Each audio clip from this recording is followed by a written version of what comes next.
사무엘상 23장 19절에서 28절까지 보시겠습니다. 구약성서 448페이지에 있습니다. 사무엘상 23장 19절에서 28절 같이 보시겠습니다. 네, 우리 함께 교독하겠습니다. 제가 먼저 19절 공독합니다. 그때 10사람들이 기브아에 이르러 사울에게 나와 이르되 사울이 우리와 함께 광야 남쪽 하길라산 숲을 요새에 숨지 아니하였나이까. 그런즉 왕은 내려오시기를 원하시는 대로 내려오셔서 그를 왕의 손에 넘길 것이 우리의 의무이다 하니. 사울이 이르되 너희가 나를 긍휼히 여겼으니 여호와께 복받기를 원하노라. 어떤 사람이 내게 말하기를 그는 심히 지혜롭게 행동한다 하나니 너희는 가서 더 자세히 살펴서 그가 어디에 숨었으며 누가 거기서 그를 보았는지 알아보고 그가 숨어있는 모든 곳을 정탐하고 실상을 내게 보고하라. 내가 너희와 함께 가리니 그가 이 땅에 있으면 유다 몇천 명 중에서라도 그를 찾아내리라 하더라. 그들이 일어나 사울보다 먼저 시므로 가라. 다윗과 그의 사람들이 광야 남쪽 명호냐 아리바에 있더니 사울과 그의 사람들이 찾으러 온 것을 어떤 사람이 다윗에게 아뢰되 이에 다윗이 바위로 내려가 마온 황무지에 있더니 사울이 듣고 마온 황무지로 다윗을 따라가서는 사울이 산 이쪽으로 가매 다윗과 그의 사람들은 산 저쪽으로 가며 다윗이 사울을 두려워하여 급히 피하려 하였으나 이는 사울과 그의 사람들이 다윗과 그의 사람들을 에워싸고 잡으려 함이었더라. 전령이 사울에게 와서 이르되 급히 오소서 블레셋 사람들이 땅을 침노하나이다. 이에 사울이 다윗 뒷쫓기를 그치고 나와 블레셋 사람들을 치러갔으므로 그곳을 셀라하여 만들고 되라 칭하니라. 하나님 말씀입니다. 아멘. 네, 우리 사무엘상 23장 19절에서 28절까지 함께 읽었습니다. 우리 그 내용 가지고 한 번 세워지면 영원히 남는 기념비, 한 번 세워지면 영원히 남는 기념비라는 제목으로 함께 나누겠습니다. 지금 다윗이 계속 사울에게 쫓기고 있습니다. 그리고 우리 지난 시간에 그일라로 갔었죠. 그일라에 간 이유는 그곳에 블레셋 사람들이 침공했다는 이야기를 다윗이 들었기 때문입니다. 그래서 그곳에 갔는데 아무도 찬성하지 않았죠. 다윗의 부하들은 절대 그곳 가면 안 된다고, 가면 다 죽는다고 했는데 하나님께 몇 번을 기도하고 하나님께서 가라고 하셔서 용기를 내서 믿음으로 그일라로 갑니다. 그래서 그일라에서 블레셋 사람들을 다 퇴치시키고 그 다음에 그일라에 잠깐 안주를 하죠. 그러는 동안에 그일라에서 누군가가 다윗이 그일라에 있습니다 라고 사울에게 알립니다. 정말 배은망덕한 행위가 아닐 수 없죠.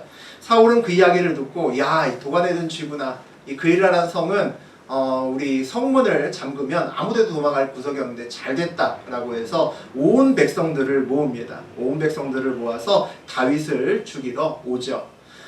그런데 그 사이에 하나님께 응답을 얻고 사울이 오는 것을 확신을 하고 다윗은 그일라를 떠나서 그 주변 다른 곳으로 도망가게 됩니다.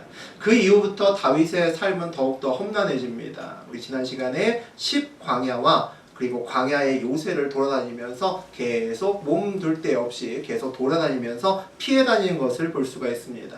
다윗이 돌아갔던 광야와 광야의 요새들을 전전한 이유는 이곳이 숨어 다니기에 좋았던 것이기 때문이죠.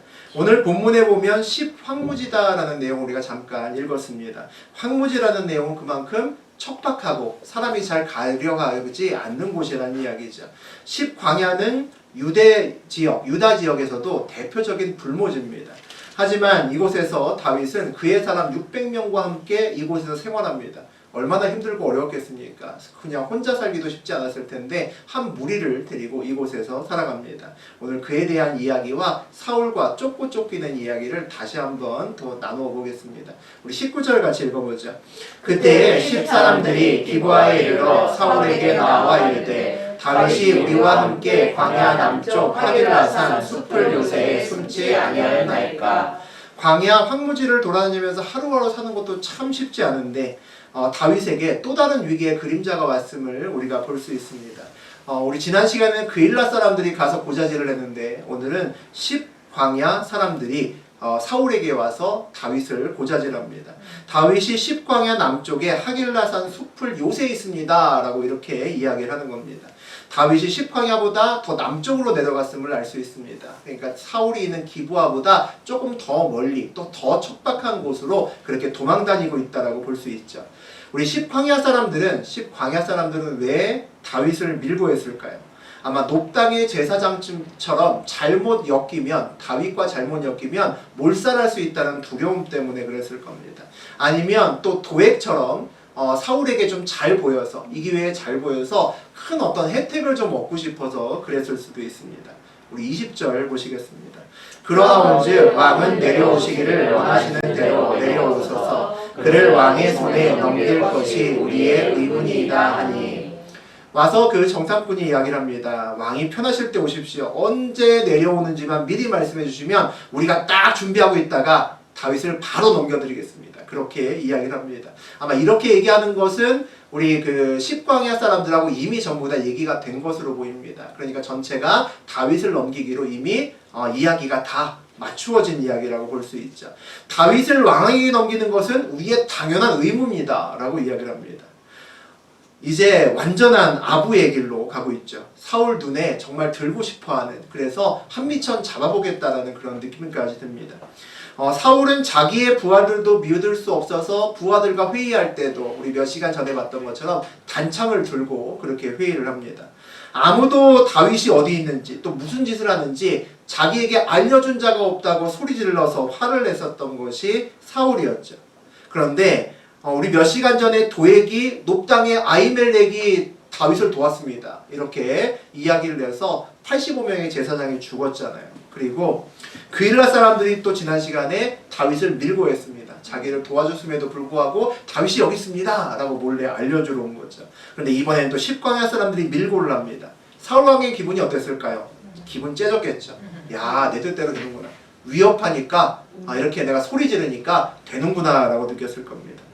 사울에게 다윗을 넘겨주는 것이 자기의 당연한 권리입니다. 의무입니다. 라고 말하는 그 10광야 사람들을 보면서 이번에가 정말 다윗을 잡을 절호의 기회구나 라고 생각했겠죠.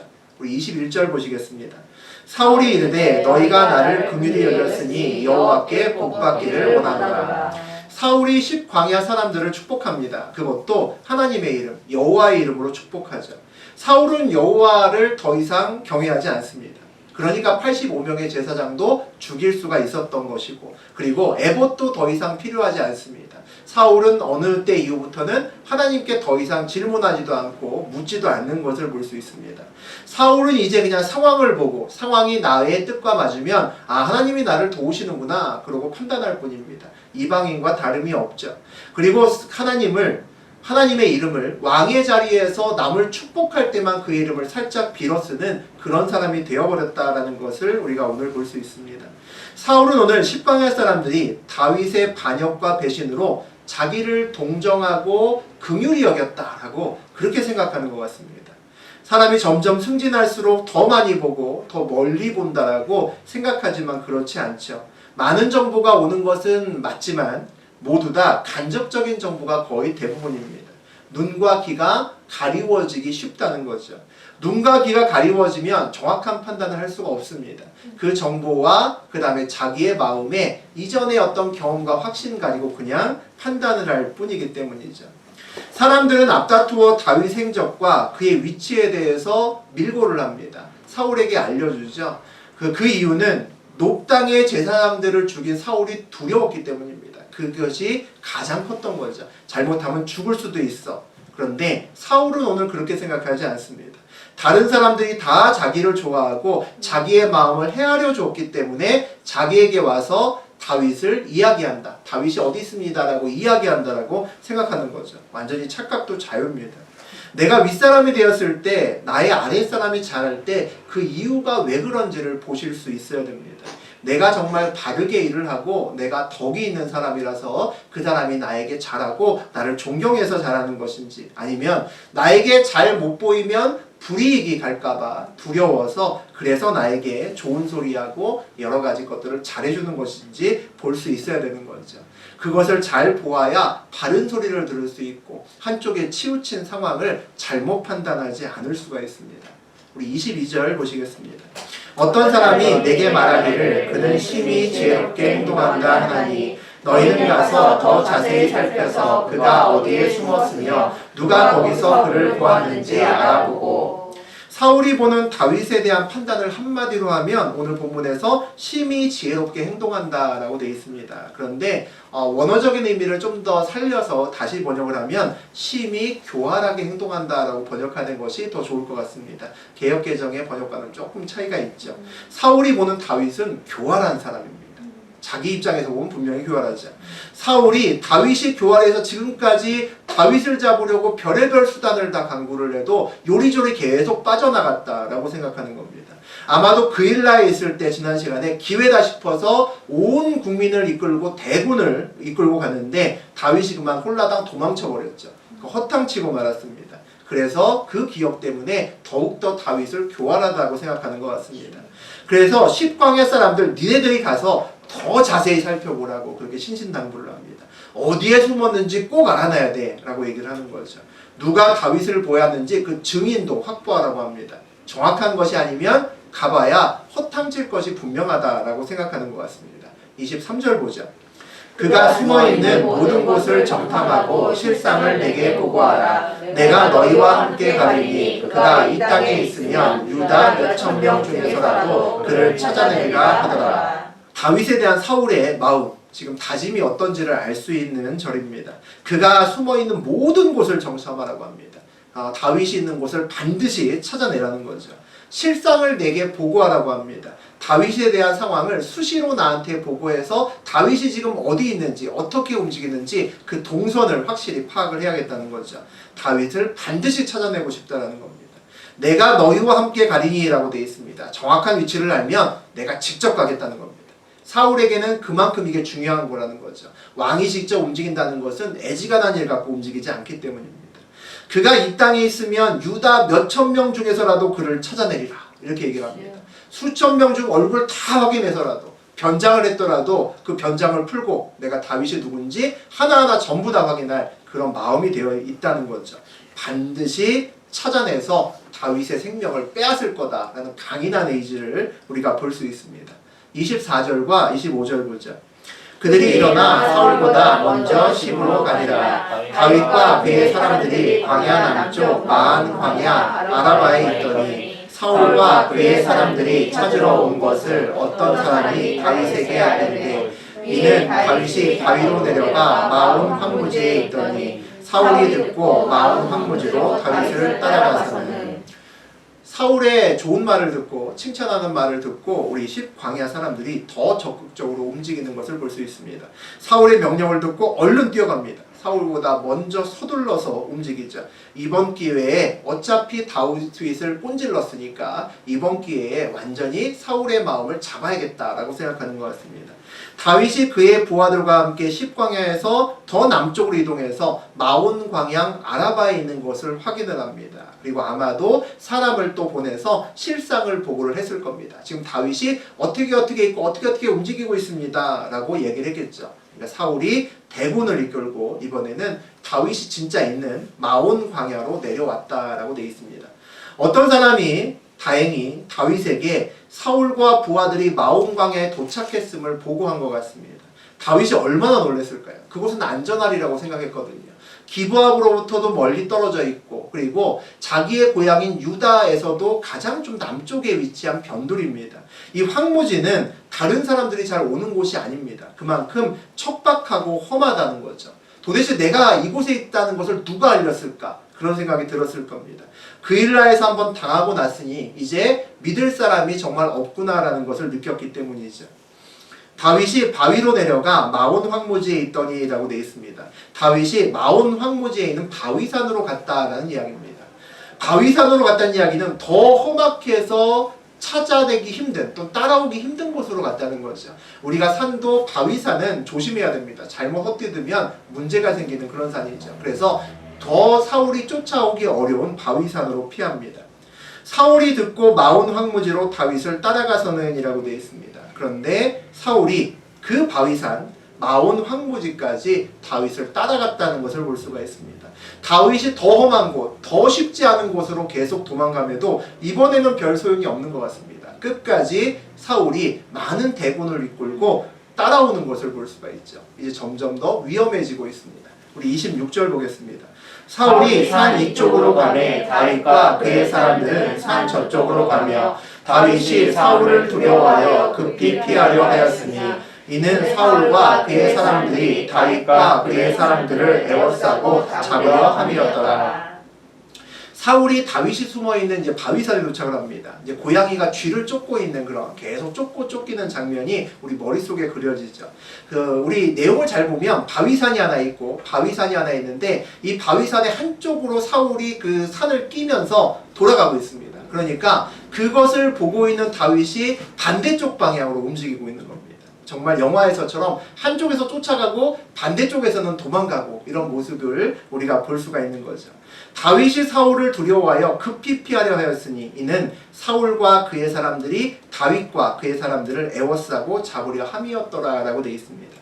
사울이 많은 사람을 데리고 바위산의 한쪽 끝으로부터 에워싸기 시작합니다. 다윗은 사울의 군대가 이동하는 방향을 정탐꾼이 몰래 보고 있다가 그 반대 방향으로 우리가 도망가고 있는 것을 볼 수가 있습니다. 하지만 쫓겨서 도망가지만 결국 만날 수밖에 없을 겁니다. 사울이 에워싸면서 지금 바위산으로 그렇게 침투하고 있기 때문이죠. 이제 정말 피할 수가 없습니다. 우리 보통 공포영화에서 보게 되면 어느 이제 가운데가 뚫려 있고 삥 둘러진 그런 홀에서 나쁜 놈이 이제 한쪽으로 가는 거죠. 그걸 보고 그 착한 주인공이 반대편으로 갑니다. 하지만 결국에는 이제 만날 수밖에 없는 외통수에 이제 걸리게 돼 있습니다. 그럼 그런 걸 보고 있는 우리는 가슴이 콩닥콩닥 뛰죠. 그때는 이제 그 호러 영화에서도 음악도 아주 스산한 음악이 퍼집니다. 그래서 와 이제 좀 있으면 죽겠구나 어떡하지 이런 장면으로 보고 있습니다. 그일라처럼 눈에 보이는 성벽은 없습니다. 하지만 다윗의 주둔지인 바위산이 사울의 군대의 사람의 벽으로 지금 둘러싸이고 있는 그런 장면을 우리가 눈으로 볼 수 있습니다. 이제 잠시 후면 사울의 군대와 다윗의 600명이 만나겠구나. 야 이제 정말 싸우겠구나. 어떡하지? 라는 느낌이 들죠. 우리 27절과 28절 보시겠습니다. 전령이 사울에게 와서 이르되 급히 오소서 블레셋 사람들이 땅을 침노하나이다. 이에 사울이 다윗 뒤쪽 길을 그치고 돌아와 블레셋 사람들을 치러 갔으므로 그곳을 셀라하 마느곳이라 칭하니라. 이제 다윗을 둘러싸고 궁지에 몰아넣으면서 사울은 그런 생각을 했을 겁니다. 다 잡아간다. 조금만 더 가면 이제 외통수다 라고 이제 몰아가고 있는 거죠. 그때 전령이 숨을 헐떡거리며 뛰어옵니다. 그래서 사울에게 급한 소식을 전합니다. 큰일 났습니다. 왕이시여 빨리 오셔야 됩니다. 블레셋이 터들어왔습니다. 난리가 났습니다. 그렇게 얘기를 하는 겁니다. 완전 상황 반전이죠. 난감한 사울왕의 표정이 눈에 보이는 것 같습니다. 거의 다 잡았는데 조금만 더 가면 다윗을 드디어 죽일 수 있게 됐는데 너무 심각한 소식이 들려오는 겁니다. 지금 다윗이 문제가 아니라는 거죠. 다윗 쫓다가 초가삼간을 다 날리게 생겨먹었습니다. 이에 사울이 다윗 뒤쪽 길을 그치고 돌아와 블레셋 사람들을 치러 갔으므로 라고 되어 있습니다. 사울이 어쩔 수 없이 발길을 돌렸다는 거죠. 얼마나 다윗을 죽이고 싶어서 먼 길 왔는데 다시 돌아갑니다. 그 마음을 헤아릴 수가 없었겠죠. 하지만 블레셋 때문에 어찌할 수 없었을 겁니다. 다윗은 다시 구사일생으로 이번에도 목숨을 건집니다. 그런데 목숨을 건지기 위해 다윗이 한 일은 없습니다. 가만 봐도 다윗이 한 일이란 건 찾을 수가 없는 거죠. 오늘 마지막에 뭐라고 얘기를 하냐면 그곳을 셀라하 마느곳이라 칭하니라. 좀 어려운 말 나오죠. 셀라하 마느곳이라 칭하니라 라고 되어 있습니다. 셀라하 마느곳이라는 말의 뜻은 뭐냐면 분리의 바위 또는 미끄러지는 바위, 피할 바위 이런 이야기입니다. 아마도 사울이 쪼이고 왔음에도 불구하고 미꾸라지처럼 다윗이 요리조리 미끄러지면서 빠져나갔다라는 뜻인 것 같습니다. 성경에서는 돌이 중요합니다. 우리 성경을 읽다 보면 돌에 대한 이야기가 많이 나오죠. 전쟁이 끝나고 나서도 돌 기념비를 많이 세웁니다. 우리 사무엘상 나누고 난 다음에 기억나는 돌 기념비가 여러분 있으실 겁니다. 사무엘이 세웠던 그 유명한 에벤에셀이라는 돌 기념비가 있었습니다. 그곳에서 블레셋을 무찌르고 나서 그 미스바에서 무찌르고 나서 그곳에 에벤에셀이라고 하는 돌 무더기를 놓았던 거죠. 그리고 하나님과 만난 자리에서 우리가 창세기 다루고 있는데 창세기에서 야곱이 베델이라고 부릅니다. 역시 야곱이 돌기둥을 세웠다라는 이야기죠. 우리 지난주에 창세기에서도 야곱과 라반 사이에서 언약식을 할 때도 돌을 모아서 거기다가 언약식을 합니다. 오늘의 사울과 다윗의 숨바꼭질은 바위산에서 일어났습니다. 아주 큰 돌산에서 일어난 거죠. 사울이 다윗을 쫓다가 이제 정말 다윗이 잡히겠구나. 이제 정말 넌 죽었어 라고 하는 이 최고조의 긴박감이 일어났을 때 어느 사람이 그 긴박감을 확 깨버리죠. 블레셋이 쳐들어왔습니다. 이렇게 다소 엉뚱하고 긴장감이 가득한 우리를 싱거운 결말로 유도하면서 기운이 싹 빠지게 하는 그런 싱거운 결말을 우리가 보고 있습니다.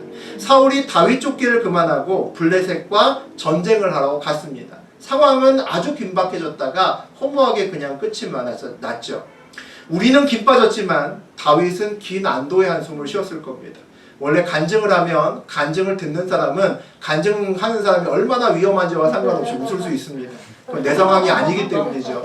그래서 오늘 우리는 이참에 한판 붙었으면 좋았을 텐데 라고 생각하는데 그냥 블레셋이 쳐들어왔다는 소문에 그냥 온 군대를 이끌고 그냥 가버립니다. 그리고 오늘 그곳을 성경은 전쟁이 일어나지도 않았는데 셀라하 마누곳이라고 하는 그와 같은 이름을 하나 지어 놓았던 것을 볼 수 있습니다. 다윗이 온전히 미끄러지게 잘 빠져나갔다, 피했다라는 그런 뜻이라고 아까 말씀드렸습니다. 성경은 이스라엘을 구하기 위해 전쟁터로 블레셋을 무찌르기 위해서 간 사울보다 사울에게 도망친 다윗 한 사람에게 더 주목하고 있는 모습을 우리가 볼 수 있습니다. 하나님 관점에서는 다윗에게 훨씬 더 관심이 많으셨기 때문입니다. 하나님은 오늘 다윗을 위해 거대한 바위산을 기념비로 주셨다라는 생각이 듭니다. 오늘 이 날을 기억하라라는 거죠. 우리 지난 시간에 14절 읽었었습니다. 우리 다시 한번 읽어보겠습니다. 다윗이 광야의 요새에도 있었고 또 십광야 산골에도 머물렀으므로 사울이 매일 찾되 하나님이 그를 그의 손에 넘기지 아니하십니다. 지난 시간의 본문입니다. 다윗이 그일라에서 죽을 뻔한 위기를 다시 한번 넘기고 나서 그 다음에 도망간 곳이 이제 믿을 곳 없구나. 아무도 믿을 수가 없구나. 아무도 날 찾지 못하는 곳에 가야겠다 해서 더 험한 곳, 사람들이 더 안 가는 곳, 더 죽을 것 같은 곳 이런 곳을 돌아다닙니다. 그것이 광야의 요새 그리고 십광야의 산골을 전전긍긍하면서 600명과 함께 몸을 숨기면서 다니고 있다라는 이야기를 했습니다. 사울이 찾기 쉽지 않은 곳이죠. 찾았다고 해도 쫓아오기 쉽지 않은 곳, 그런 곳만 골라서 이동을 합니다. 하나님이 유다로 가라고 이미 명령을 하셨습니다. 인간적인 생각으로는 유다 안에서 이스라엘 내에서 가장 안전한 곳을 지금 돌아다니는 것이 다윗이라고 볼 수 있습니다. 그런데 성경은 사울이 눈에 불을 켜고 찾아도 사울이 다윗을 잡지 못하는 이유는 요새 때문도 아니고 광야 때문도 아니고 산골이기 때문도 아니다라고 말씀하십니다. 하나님이 다윗을 사울의 손에 넘기지 아니하였기 때문이다라고 말씀하시죠. 하나님이 다윗을 지키셨기 때문이야 라고 그렇게 얘기를 하십니다. 오늘 다윗이 사울에게 정말 잡힐 뻔한 진짜 눈앞에 거의 죽겠다라고 싶은 이 상황을 맞이하면서 얼마나 가슴이 졸였을까요? 민주주의 사회에서 우리가 살면서 일상생활하면서 재정적으로 좀 힘든 일이 와도 사람들 사이에 관계가 문제가 생겨도 우리는 죽을 것 같다 라는 생각을 합니다. 세상 살기 싫어 라는 생각을 하죠. 그런데 오늘 정말 일촉즉발의 위기 속에서 내 생명이 정말 왔다 갔다 하는 그 순간을 계속 지나가고 있습니다. 더군다나 오늘은 정말 눈앞에 고양이가, 내가 쥐라면 고양이가 야옹하는 소리가 눈앞에 들리는 그런 순간까지 왔었다는 거죠. 그 동안에 쫓기면서 그 긴박한 순간에 바위산을 거꾸로 돌면서 다윗이 무슨 생각을 했을까요? 아무 생각 없지 않았을까요? 무슨 생각을 할 수 있을까요? 적이 어느 정도 거리에 있으면, 내 문제가 어느 정도 조금 시간을 두고 있으면 기도가 나옵니다. 또 깊은 기도도 할 수 있을지 모릅니다. 근데 그 문제가 바로 코앞에 다가오면, 적이 어느 날 코앞에 다가오면 기도가 잘 나오지 않습니다. 거의 비명에 가까운 기도는 나올지 모르겠지만 깊은 기도를 한다는 게 정말 쉽지 않습니다. 적과 나와의 거리, 문제와 나와의 거리는 두려움에 반비례한다라는 생각이 듭니다. 가까울수록 두려움이 커진다는 거죠. 적과 나의 거리가 가까울수록 두려움은 그의 배가 되는 것 같습니다. 하나님과 나와의 거리는 평안함에 반비례하겠죠. 하나님의 거리가 나와 가까워질수록 우리는 더 평안함을 누릴 수가 있습니다. 우리 인생길을 살 때 가장 좋은 방법은 문제와 대적과는 멀리 거리를 유지하고 하나님하고는 아주 친밀하게 살면 참 좋겠는데 그게 쉽지가 않죠. 대적을 멀리하는 것도 내 마음대로 되지 않지만 하나님을 가까이 하는 것도 우리 마음대로 그렇게 잘 되지 않습니다. 내 앞의 문제는 언제나 내 의견을 절대로 묻지 않고 어느 날 갑자기 내 턱 밑에 딱 있습니다. 그래서 우리를 당황스럽게 만들죠. 하나님을 붙들려고 애를 씁니다. 그런데 기도도 할 수 없는 그런 순간이 때로는 우리 앞에 옵니다. 그때 어떻게 우리가 하나님을 붙들 수 있을까? 그런 생각이 가끔 듭니다. 오늘 다윗도 그런 시간을 보내고 있습니다. 오늘 다윗이 어떤 마음으로 이 시간을 보냈는지 오늘 본문에서는 알 수가 없습니다. 그런데 우리가 분명히 알 수 있는 것은 이 마온 황무지에서 야 진짜 죽었구나. 이제 오늘은 정말 내가 오늘 사울의 손에 끝장나는구나. 그런 상황에서 살아난 이 시간을 넘기고 났을 때 다윗의 마음이 크게 바뀌었을 거라는 것은 확신할 수 있습니다. 이제 다윗은 정말 그일라에서도 광야의 요새에 있을 때에서도 사울이로부터 하나님께서 나를 지키셨구나. 내 머리로 지킨 것이 아니라 광야가 지킨 것이 아니라 하나님이 나를 지키셨구나를 확신할 수 있었을 것 같습니다. 우리에게는 오늘 다윗과 사울이 드디어 한판 붙나라고 기대했다가 김 빠지는 그런 결과일 수 있지만 오늘 사건으로 하나님을 향한 다윗의 믿음의 전환점이 오늘 시작되었다라고 저는 생각합니다. 왜 그렇게 생각하냐면 오늘 세워진 셀라하 마느봇이라고 하는 이 어려운 이름의 기념비가 다른 기념비들하고는 다르기 때문입니다. 사무엘의 에벤에셀, 야곱의 베델, 라반과 야곱이 세웠던 우리 지난 시간 우리 창세기에 나왔던 갈르에 이 돌무더기들이 있습니다. 하나님의 보호하심과 역사하심을 다 기념하는 것이었고 하나님 우리에게 개입해 주세요라고 하는 믿음에서 세운 것들이었습니다. 그 기념비는 사무엘이 세웠고 야곱이 세웠습니다. 그들의 믿음을 의지해서 그 자리에 돌무더기를 세웠다는 거죠. 그런데 오늘 셀라하 마느봇은 피알 바위의 기념비는 하나님이 세우셨습니다. 다윗이 세운 것이 아니고 하나님이 세우셨다는 거죠. 다윗을 향한 믿음으로 하나님이 그곳에 이 기념비를 세우셨습니다. 다윗산 자체가 기념비라고 얘기를 합니다. 그 크기가 엄청나다는 거죠. 근처에만 가도 다 보입니다. 에벤에셀은 지도를 보고 찾아야 되지만 근처의 바위산은 저기가 그 기념비구나 누구나 다 알 수 있는 기념비라는 거죠. 하나님이 오늘 다윗아 내가 너를 지켰다 라고 다윗뿐만 아니라 세상에 선포하는 그런 믿음의 기념비라고 생각합니다.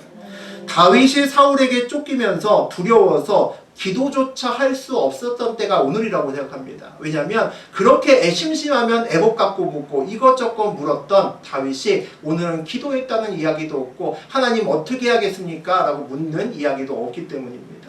두려움이 다윗의 믿음을 오늘 이긴 날입니다. 비명소리밖에 나오지 않았다는 거죠. 오늘 계속 다윗은 두렵다라고 이야기를 합니다. 그때 하나님이 저는 다윗을 붙드셨다라고 생각합니다. 여러분도 하나님이 나를 지키신다라고 하는 것을 믿으십니까? 네. 어떻게 믿으십니까? 오늘날 그냥 하나님이 임재하셔서 내가 너를 지키겠다 이렇게 말씀해 주셨나요? 어느 날부터 갑자기 어떤 믿음이 막 생겨났나요? 보통은 우리에게 경험이 있습니다. 정말 힘든 가운데 나의 노력이 아니라 전적으로 나를 건져주신 하나님을 본 적이 있습니다. 그것을 느낀 적이 있다는 거죠. 그 경험을 통해서 우리는 하나님을 믿게 됩니다. 그래서 우리의 삶의 자리에서 하나님을 경험하는 것은 너무나 중요합니다. 그런 경험이 우리에게 흔들리지 않는 믿음을 우리에게 선물하기 때문입니다. 다윗처럼 마온 황무지의 바위산에서도 살아난 그런 경험을 하면 기도조차 할 수 없는 상황에서도 하나님이 나를 지키신다라는 것을 확신하게 됩니다. 내가 주님을 붙들지 못하는 순간에서도 하나님이 나를 붙드시는구나 라는 것을 알게 된다는 거죠. 그 시간 동안 나의 삶의 자리에 하나님의 셀라하 마느봇이라고 하는 피알바위라는 기념비가 세워졌기 때문이라고 저는 생각합니다. 위기의 순간에 우리가 하나님 살려주세요 라고 하는 짧은 비명에 가까운 외마디 기도, 저는 그것이 우리의 상황을 역전시킬 수 있는 강력한 파워가 넘치는 기도라고 생각합니다.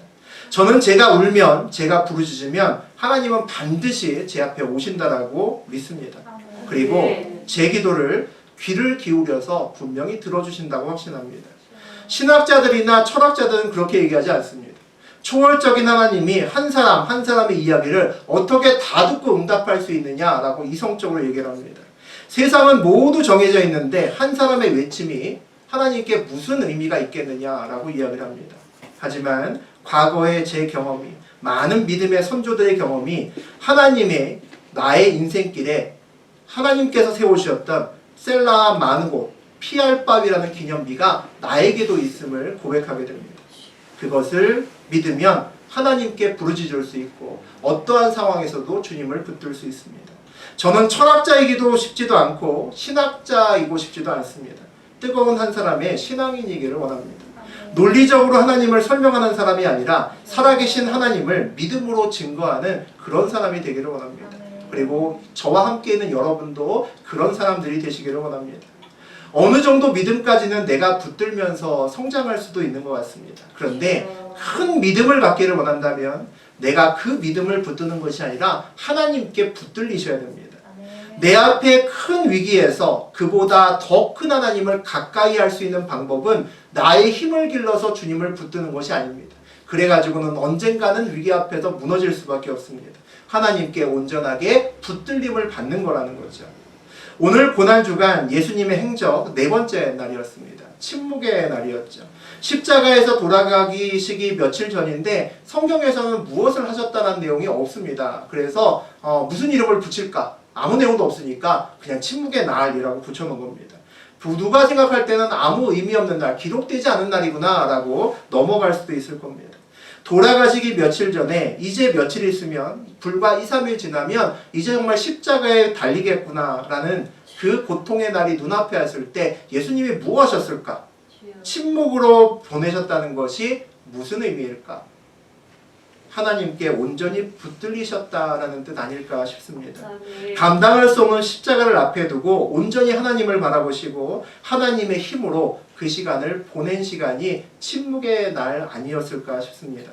하나님께서 예수님의 삶에 셀라 마누곳이라고 하는 피할 바위를 세워주시는 그런 시간이 아니었을까라고 저는 생각합니다. 철저한 하나님의 시간이 있었을 것 같다라는 생각이 든다는 거죠.